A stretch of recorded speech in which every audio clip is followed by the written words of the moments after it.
देख रहे हैं सिटी इंडिया न्यूज चैनल, हक की आवाज। Paradise function palace, paradise function palace महबूब नगर। मैं आज यहाँ मजलूमों की आवाज बनकर खड़ा हूँ। उन करोड़ों भारतीय मुसलमान और अल्पसंख्यकों की जद्दोजहद और हक की बात करना चाहता हूँ जो इस देश का अटूट हिस्सा हैं। मेरे अल्फाज बंटवारे के नहीं बल्कि इत्तेहाद के हैं। मेरे अल्फाज मायूसी के नहीं बल्कि एक उम्मीद के हैं। ऐसी उम्मीद जो कि हमारे इस देश को जोड़ना चाहती है। हमारे संविधान को बनाने के लिए हमारे बाबा भीमराव अंबेडकर साहब, मौलाना अबुल कलाम आजाद साहब, डॉक्टर जाकिर हुसैन साहब ने मिलकर के इस संविधान को बहुत मेहनत के साथ बनाया था। ये सिर्फ किताब की शक्ल में देने के लिए नहीं है। आज संविधान के उस पर मैं कहना चाहता हूं कि भारत का संविधान इंसाफ, आजादी और भाईचारगी की जिंदा गवाही है और ये गारंटी देता है कि नागरिक हर मजहब, जात या नस्ल पर इज्जत के साथ गुजार सकते हैं जिंदगी। लेकिन अफसोस है, एक मुस्लिम रहनुमा की हैसियत से मुझे इस दस्तावेज पर बेपनाह फख्र है जो कि दस्तावेज जो संविधान हमें इजाजत देता है। आर्टिकल 15 के मुताबिक किसी भी नागरिक को मजहब, जात, लिंग, नस्ल या जन्म के स्थान पर भेदभाव नहीं किया जाएगा। आर्टिकल 19 में बोलने के अभिव्यक्ति की आजादी का हक दिया गया है जो कि हमारे अधिकारी को हक की आवाज को छीनने का आप काम कर रहे हैं। आर्टिकल 25 अपने मजहब को मानने और उस पर अमल करने की आजादी देता है। आर्टिकल 29 के तहत अल्पसंख्यकों के हकों की हिफाजत करने के लिए प्रावधान किए गए हैं। लेकिन आप तो हमारे हकों की छीनना चाहते हैं। माननीय सभापति जी, मैं आपके माध्यम से कहना चाहता हूं कि आर्टिकल 30 के अंदर अपने तालीमी इदारों को कायम करने और उनके चलाने का हक है, लेकिन हमारे साथ ज्यादती हो रही है। ये संविधान को अगर आप कमजोर करेंगे तो याद रखना ये देश कमजोर होगा, हमारा मुल्क कमजोर होगा। जो संविधान के प्रति वफादार नहीं हो सकते वो हमारे मुल्क के प्रति वफादार नहीं हो सकते। मैं उस संभल की सरजमी से आता हूं जहां पर 15 दिन पहले एक संविधान को कमजोर करने का काम किया गया।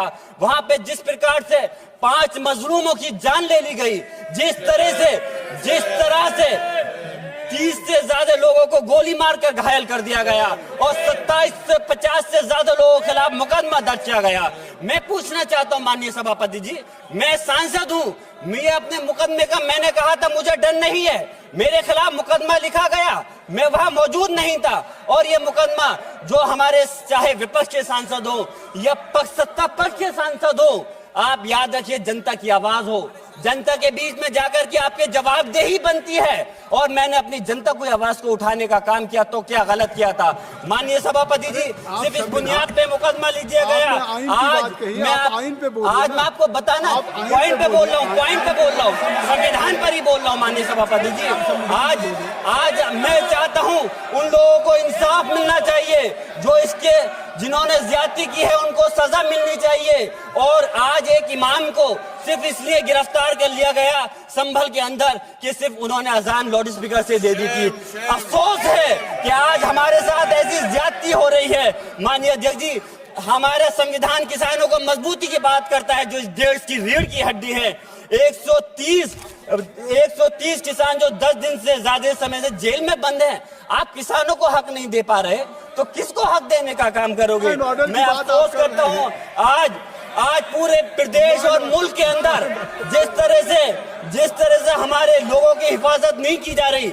एक मॉब लिंचिंग सिर्फ धर्म के नाम पर, अगर कोई मुस्लिम है, ओबीसी है या पिछड़ा समाज का, एससी समाज का है तो नाम पूछ करके उसकी हत्या कर दी जाती है।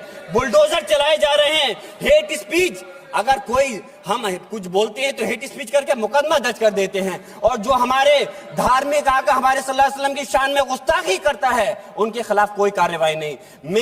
मेरे पास समय कम है इसलिए तेजी के साथ में मुझे बोलना पड़ रहा है। माननीय सभापति महोदय जी, ये सवाल बंटवारे का नहीं बल्कि हम वतनों के लिए जिनका जमीर मर गया है उनके जमीर को जिंदा करने के लिए है। हम चाहते हैं इस देश की आजादी, हमारी देश की सभापति जी, बस मैं अपनी बात खत्म कर रहा हूं, 1 मिनट। हमारी देश की आजादी के लिए मैं ये कोई बंटवारे की बात नहीं कर रहा, लेकिन हमारे मुस्लिम और हिंदू समाज सब लोगों ने मिलकर के इस देश को आजाद कराने का काम किया था। आज उनके साथ ज्यादती क्यों की जा रही है? हम लोग अपने इस मुल्क के अंदर मजबूरी से नहीं रुके बल्कि हम जो है अपनी मर्जी से रुके थे। हमारी मुल्क को आजाद कराने में हजारों लाखों मुसलमानों ने शहीद हुए थे। माननीय सभापति जी, कॉन्क्लूड कर रहा हूँ से बात। राजकुमार से